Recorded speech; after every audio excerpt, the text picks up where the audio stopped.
تغرقه قال له موسى إنك لغبي مبين فلما أن أراد أن يبتغي بالذي هو عدو لهما قال يا موسى تريد أن تقتلني كما قتلت نفسا بالأمس إن تريد إلا أن تكون جبارا في الأرض وما تريد أن تكون من المسلمين وجاء رجل من أقصى المدينة يسعى قال يا موسى إن الملأ يعتبرون بك ليقتلوك فاخرج إني لك من الناصحين فخرج منها خائفا يترقب قال رب نجني من القوم الظالمين فلما توجه تلقى مدين قال عسى ربي أن يهديني سواء السبيل فلما رجما مكن عليه أمة من الناس يسكون وجد من دونهم امرأتان تذودان قال ما خطبكما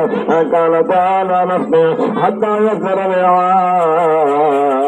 وأبونا شيخ كبير وذكرهما ثم تولى إلى الذل فقال رب إني لما أنزلت إلي من خير فقير فجاءت إحداهما تمشي على استحياء قال إنا بنذوق ليجزاك أجر ما سقيت لنا ولما جاءه وقص عليه نقاص قال لا تخف نجوت من القوم الظالمين قال إحداهما يا أبت استأجره إن خير من استأجرت القوي الأمين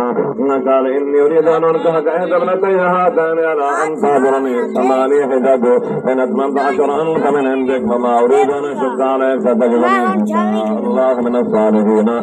قال ذلك بيني وبينك حجب الأجلان كرهت فلا عدوان علي والله على ما نقول وكيل فلما أقرأ موسى العدل وسار بأهله آنس من جانب النار قال لأهلهم كفوا إني آنست نارا ليأتيكم منها بخبر أو جذبة من النار لعلكم تسألون فلما كانوا من شاطئ الواد العبادة البركات المباركة من الشجرة يا موسى إني أنا الله رب العالمين وأنا الكساك فلما رآها تهتز كأنها جان لها مقبل ولم يؤكد يا موسى أقبل ولا تخف إنك من الآمنين واخرج لك في جابك تخرج بيضاء من غير سوء من إليك جناحك من الرحب كذلك برهانا من ربك إلى فرعون وملئه إنهم كانوا قوما فاسقين قال رب إني قتلت منهم نفسا فأخاف أن يقتلون وأخي هارون هو أفضل مني لسانا قال لما يرد يصدقني إني أخاف أن يكذبون قال سنشد عجزك بأخيك ونجعل لكما سلطانا ينظرون إليكما بآياتنا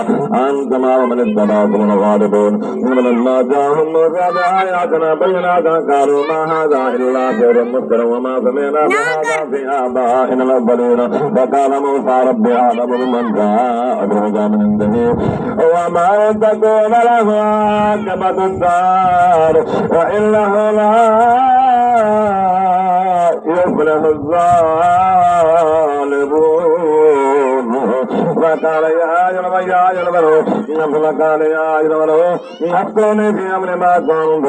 قال رب إني قتلت منهم نفسا فأخاف أن يقتلون وأخي هارون هو أفضل مني لسانا فأعرف ما يريدون أخاف أن يكذبون قال سنشد عجزك بأخيك ونجعل لكما سلطانا فلا يتلون عليكما بآياتنا